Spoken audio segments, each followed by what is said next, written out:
Before you buy Dior Sauvage, there's a lot of people right now probably waiting for this video. There's a lot of people just scrolling through the internet. They've seen everybody's reaction on the video. They probably saw my thumbnail. They read the title and it said, this guy seems interesting. I want to see his perspective. So let's break it down.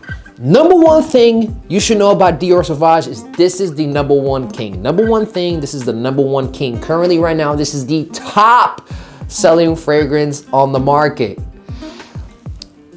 Okay, sure, you're not gonna be unique. Let's slide that out the way. But why are we mad at a brand when they reach the heights of number one? I am not a hater, man. I'm not a hater. I'm not a hater. I don't care.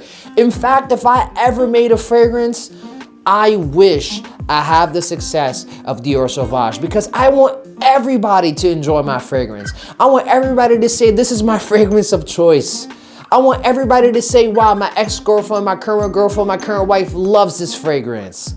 I want somebody who buys it to say, oh man, this was so good, I want to buy it again next year. This is the top seller for a reason, ladies and gentlemen. It's because it gets the job done and it gets the job done well. Let's not hate on that. Let's applaud a fragrance that took down Acqua di Gio. This used to be the top selling fragrance of all time and it still is. But this is rising and creeping to the top. And in my opinion, there's gonna be a day where Dior Sauvage beats Acqua di Gio. It's coming. I applaud the success of Dior Sauvage. So yes, you're not gonna be the most unique, but this right here is tried and true. It's tried and true, and that's the reason why it's a top seller, ladies and gentlemen. People bought this again and again and again and again and again because it works. Number two, compliments are insane with this fragrance right here. This is the number one thing you should know, or at least like a test that you could know if fragrance does well with the ladies. If you have a girlfriend right now, or if you're dating somebody, just tell them, hey, listen, I'm looking to buy a fragrance right now. There's a Sephora down the block. If you ever get the chance in the next 2 weeks, do you mind stopping by for me and letting me know what fragrance you like? 99.99% chance she's gonna have a strip, and that strip is gonna have Dior Sauvage. And the reason I know is because I've done it myself. And I have maybe 4 or 5 lady friends that work at Sephora.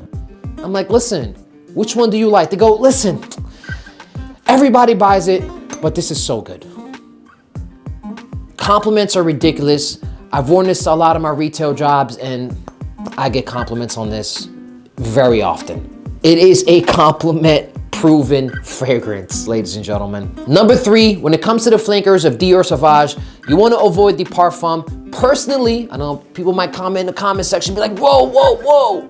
Listen, I tried the Parfum 3 times.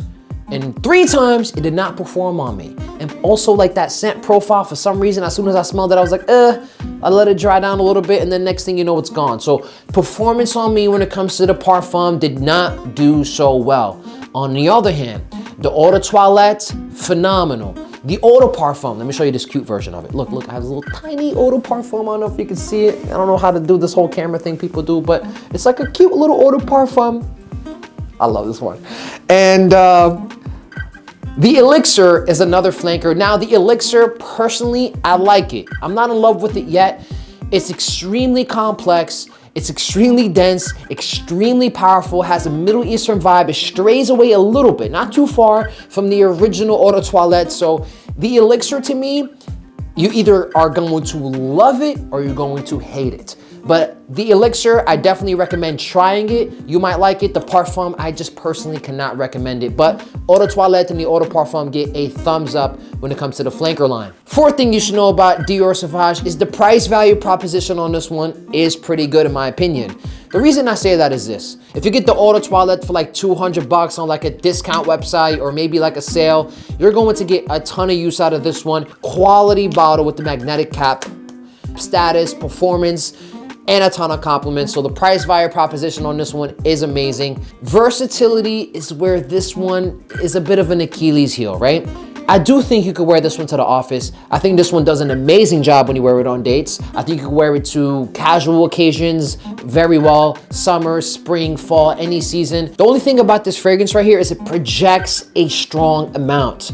Like you literally sometimes smell it 3, 4, 5 feet away. Like it's an extremely strong projecting fragrance. So I believe there might be certain work environments, maybe certain work situations where a fragrance like this might be a bit cloying and unprofessional. So that's the only time I would either go light with the sprays on this one here or just maybe wear something else, because if somebody has like a sensitive nose and they might be offended by it, then this is the only time that I would stray away from wearing Dior Sauvage. On the other hand, I believe it works for every single occasion and it'll do a great job at it. And also I would not wear it for the gym because it's gonna project crazy and it's gonna annoy people. So professional settings and the gym I would avoid when it comes to Dior Sauvage. Fifth thing you should know about this fragrance right here is the performance on this one is top tier. It's amazing. I wear my fragrances usually like 20 minutes before I go to work because I like work like 10 minutes away. I spray this around maybe like 8:45. And by the time it hits like 7 o'clock, I'm still smelling it on my shirt, or I might just like walk and all of a sudden get a whiff of Dior Sauvage. So performance on this one right here, you will not be disappointed. So I hope you guys enjoyed my review of Dior Sauvage. Again, we're gonna give you a quick recap. Yes, it's a top seller, but that means it's a tried and true successful fragrance. 2, the compliments are through the roof. 3, the performance is amazing. 4, the versatility is great. Might not be the best, but it gets the job done at least 80% of the time. I don't recommend blind buying, but if I had to pick 2 from the Dior Sauvage line, it'll be the Eau de Toilette and the Eau de Parfum. The Parfum, I personally don't recommend, but that's just my personal choice. And the Elixir, I think is a great fragrance, definitely pushes the envelope as far as perfumery, but I do believe you should smell it first because again, it's not for everybody. Some will love it and some will hate it. I hope you guys enjoyed the video, and if you did, give it a like, leave a comment below of what you want to see next, and make sure to subscribe. Have a good day.